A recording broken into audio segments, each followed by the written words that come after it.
Bismillahirrahmanirrahim. Assalamualaikum warahmatullahi wabarakatuh dan salam sejahtera. Alhamdulillahirabbil alamin wassalatu wassalamu ala asyrafil anbiya'i wal mursalin wa ala alihi wa sahbihi ajma'in. Qala rabbi shrah li sadri wa yassir li amri wahlul 'uqdatam min lisani yafqahu qawli. Subhanaka la 'ilma lana illa ma 'allamtana innaka antal alimul hakim. Okay, Alhamdulillah, bersyukur kita kehadirat Allah Subhanahu Wa Taala, masih lagi kita diberi keizinan ya untuk bersua dalam persidangan pada kali ini.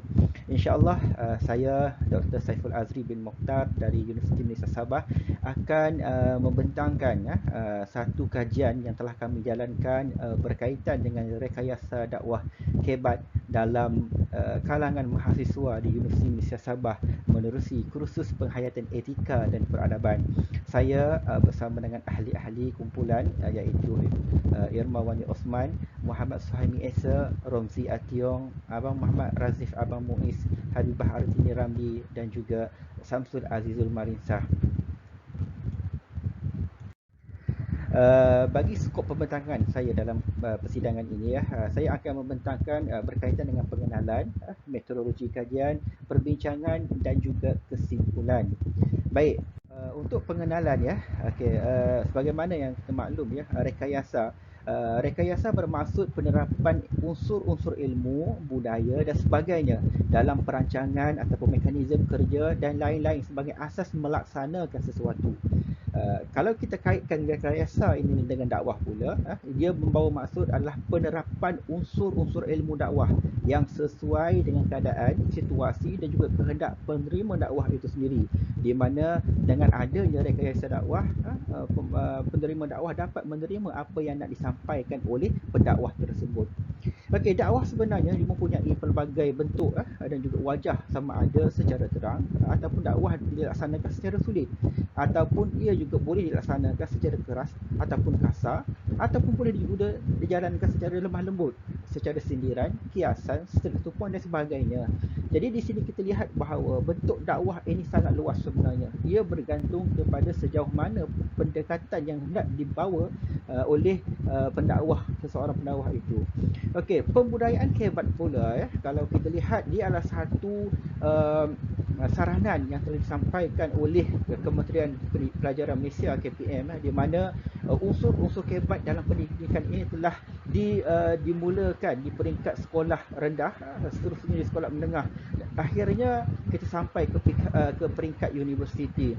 Jadi di sini kenapa kebat ini diketengahkan adalah untuk melihat sejauh mana pendekatan-pendekatan dakwah yang berunsurkan ilmu-ilmu kemahiran beraras tinggi agar pelajar-pelajar mahasiswa dapat menerima apa yang nak disampaikan oleh pensyarah. Okey, pada itu pensyarah juga perlu bijak mengatur langkah dalam menyampaikan ilmu, menjadikan proses pengajaran dan pembelajaran itu dapat dijalankan dengan baik dan berkesan. Okey, untuk metodologi kajian kajian ini kami jalankan menggunakan kaedah soal selidik dan juga soal temu bual di mana dalam kaedah soal selidik ini kami telah menggunakan Google Form untuk memberi soalan-soalan, mengajukan soalan kepada responden, dan alhamdulillah seramai 225 orang mahasiswa telah menjawab soal temu bual ini, soal selidik ini, di mana mereka ini adalah pelajar-pelajar ataupun mahasiswa yang telah mengambil subjek penghayatan etika dan peradaban, iaitu salah satu subjek wajib universiti di Universiti Malaysia Sabah. Manakala kaedah temu bual juga dijadikan sebagai satu kayu ukur juga, di mana pensyarah ataupun kami cuba ingin mendapatkan justifikasi kepada maklumat-maklumat ataupun data yang telah diberikan dalam soal selidik tersebut. Okey. Untuk skop perbincangan dalam soal selidik kami telah mengajukan 4 bentuk bagaimana yang dikatakan dengan rekayasa dakwah kebat, iaitu pertama berdasarkan kepada pendekatan berunsurkan kebat, keselesaan pendekatan yang digunakan oleh pensyarah kepada mahasiswa, pendekatan nasihat dan juga bentuk teguran yang diterima dan mudah dan disenangi oleh pelajar ketika mereka mempelajari sesuatu ilmu dalam PEDP. Okey, untuk hasil kajian dapatan yang pertama ya, berdasarkan kepada pendekatan berunsurkan kebat. Daripada 225 orang pelajar yang menjadi responden dalam kajian ini, terdapat 210 orang ataupun 93.3% dalam kalangan mereka bersetuju mengatakan bahawa pensyarah telah menggunakan rekayasa dakwah berunsurkan kebat yang sangat baik. Okey, jadi di sini menunjukkan bahawa pendekatan-pendekatan dakwah yang digunakan oleh pensyarah dalam subjek penghayatan etika dan peradaban lebih mudah diterima oleh pelajar-pelajar. Mungkin kerana pensyarah tersebut telah menggunakan pelbagai bentuk kaedah pendekatan dakwah yang ditonjolkan oleh pensyarah tersebut dalam setiap kali proses pengajaran dan pembelajaran. Dan pensyarah juga telah menggunakan pendekatan yang baik dan juga mudah diterima oleh semua pelajar. Untuk makluman ya, bahawa subjek penghayatan etika dan peradaban ini adalah subjek wajib universiti di mana semua pelajar yang masuk ke universiti wajib mengambil subjek tersebut. Jadi mereka bukanlah datang daripada satu golongan yang sama, satu bangsa yang sama ya. Bahkan Melayu, Cina, India, Kadazan, Iban dan semuanya sekali mereka akan mengambil subjek penghayatan etika dan peradaban ini. Jadi pelajar-pelajar ataupun pensyarah perlu peka dan cakna ya, bagaimana cara yang paling mudah untuk menarik pelajar-pelajar ini berminat dengan subjek penghayatan etika dan peradaban.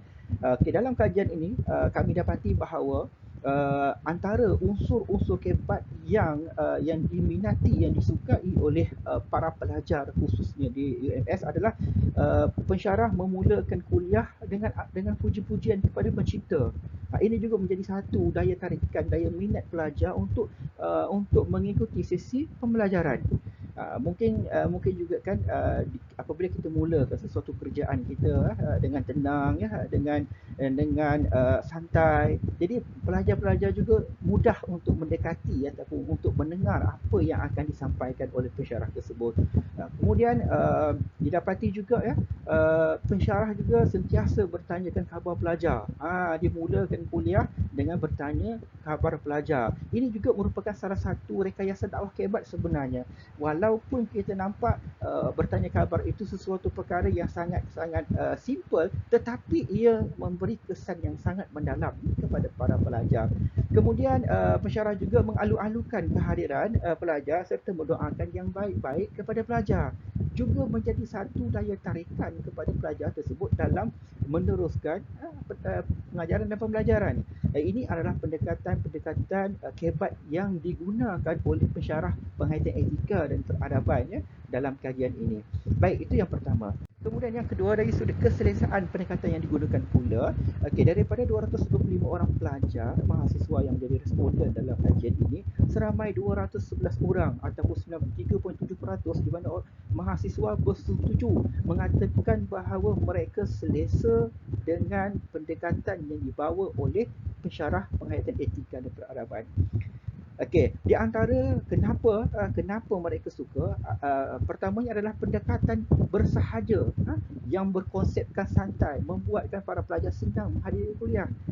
Para pensyarah menggunakan konsep santai, tetapi dalam keadaan santai, ilmu itu terap akan disampaikan kepada pelajar. Ini juga merupakan satu contoh pendekatan ya, yang kita boleh klasifikasikan sebagai satu pendekatan yang menggunakan unsur-unsur rekayasa kebat dakwah ya. Kemudian yang kedua, gaya dan persembahan pensyarah dalam kuliah sangat mudah dan senang difahami oleh pelajar. Mungkin disebabkan tadi kita tengok dia berkonsepkan santai, maka pendekatan penyampaian, kaedah penyampaian pensyarah sangat bersahaja sehingga kan pelajar-pelajar mudah untuk memahami satu persatu apa yang nak disampaikan oleh pensyarah tersebut, serta diletakkan, diselang-selikan dengan contoh-contoh yang terkini, yang sesuai dengan apa yang nak disampaikan. Dan juga pensyarah menggunakan pendekatan yang sangat sesuai dan juga kreatif. Ini juga menjadi salah satu pertanda bahawa pelajar suka dengan pendekatan yang dibawa oleh pensyarah. Untuk yang ketiga adalah pendekatan nasihat. Okey. Kemudian kami juga mengajukan kepada responden bagaimanakah pendekatan nasihat yang mereka suka, yang digunakan oleh pensyarah-pensyarah penghayatan etika dan peradaban. Okey, seramai 213 orang mahasiswa ataupun 94.7% mengatakan bahawa mereka selesa dengan pendekatan nasihat yang diaplikasikan oleh pensyarah penghayatan etika dan peradaban di Universiti Sabah. Di mana pelajar-pelajar dia tidak pernah merasa bosan untuk menghadiri kuliah. Bahkan mereka sentiasa menunggu kuliah penghayatan etika dan peradaban setiap minggu. Ini juga sebenarnya salah satu daripada elemen-elemen penting di mana bagaimana cara kita untuk menarik minat pelajar untuk belajar dengan subjek yang kita ajar. Ini juga kita perlu ketengahkanlah ya pendekatan-pendekatan nasihat yang baik. Okey, kemudian pelajar juga sentiasa selesa menerima teguran yang dilakukan oleh pensyarah dan ia menunjukkan pensyarah sangat menitik beratkan pelajar dalam setiap kuliah yang dijalankan. Ini kami lihat ya bagaimana yang dikatakan oleh pelajar ya apabila sekiranya pelajar ya dia tidak dapat melaksanakan tugasan ya ataupun mereka tidak faham, pensyarah seringkali bertanya, memberi nasihat, memberi tunjuk ajar, memberi panduan kepada pelajar tersebut sehingga kan pelajar tersebut dapat menyiapkan tugasan dengan baik. Ini juga salah satu pendekatan ya yang sangat baik yang digalakkanlah ya untuk kita laksanakan khususnya dalam pendekatan dakwah. Manakala yang keempat pula adalah bentuk teguran yang diterima. Ini juga salah satu elemen yang ditanya kepada pelajar responden, apakah bentuk teguran yang mudah diterima oleh pelajar-pelajar dalam memastikan bahawa rekayasa dakwah hebat ini terlaksana dalam kalangan pelajar.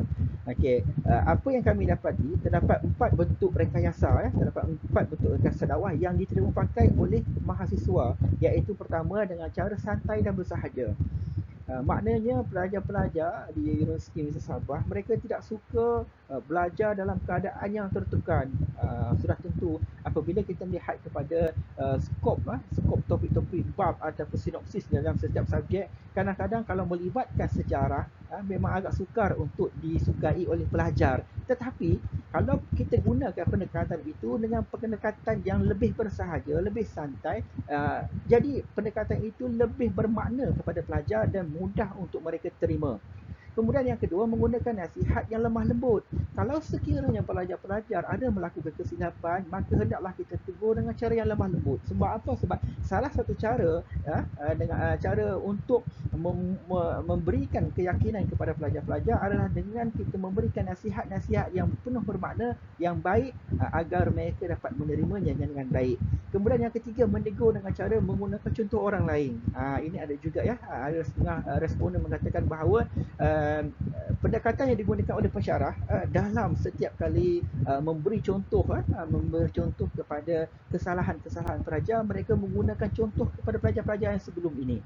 Itu juga salah satu cara bagaimana pelaksanaan rekayasa dakwah kebat ini memberikan satu cerminan yang baik kepada mahasiswa. Dan yang keempat, sentiasa memperingati kesalahan yang dilakukan oleh pelajar-pelajar. Ini juga adalah satu bentuk teguran ya, di mana setiap kali kalau pelajar nak melakukan kesalahan, kita sentiasa memperingatkan kesan-kesan yang akan mereka tempuhi sekiranya mereka melakukan kesalahan tersebut. Okey, manakala dari segi kaedah nasihat pula ya, pelajar-pelajar ataupun mahasiswa di Universiti Sabah, mereka suka dengan cara teguran yang terus kepada kesalahan yang dilakukan. Ada juga ya, kita tidak nafikan ada juga pelajar-pelajar yang suka kalau mereka lakukan kesalahan direct to point. Terus saja ya. Ada juga yang suka dengan cara menegur secara kiasan. Ini juga salah satu cara ya bagaimana kita nak memastikan ya rekayasa dakwah kebat ini terlaksana. Kita menggunakan nasihat-nasihat kiasan supaya pelajar-pelajar dapat faham bahawa rupanya saya yang salah kan. Contoh. Kemudian menegur dengan secara sindiran pun ada juga. Salah satu daripada cara bagaimana yang pelajar-pelajar di Universiti Sabah suka. Dan juga menegur mahasiswa yang melakukan kesalahan dengan cara menyatakan kesan kesalahan yang dilakukan oleh mereka. Ini adalah bentuk-bentuk teguran yang diterima pakai oleh pelajar-pelajar atau mahasiswa di Universiti Sabah, khususnya dalam subjek penghayatan etika dan peradaban. peradaban. Okey, untuk kesimpulannya, Penghayatan Etika dan Peradaban ataupun PEDP ini adalah satu kursus umum di mana pelajar-pelajarnya terdiri daripada pelbagai kaum, pelbagai bangsa, agama dan juga budaya. Jadi harusnya setiap pensyarat itu kena bijak dalam menyampaikan kuliah bagi menarik minat pelajar-pelajar tersebut untuk terus mendapatkan ilmu pengetahuan. Pensyarah juga harus perlu kreatif dan juga inovatif dalam menarik minat mahasiswa setiap kali sesi kuliah dijalankan. Baik, saya rasa itu sahajalah untuk pembentangan saya pada kali ini ya.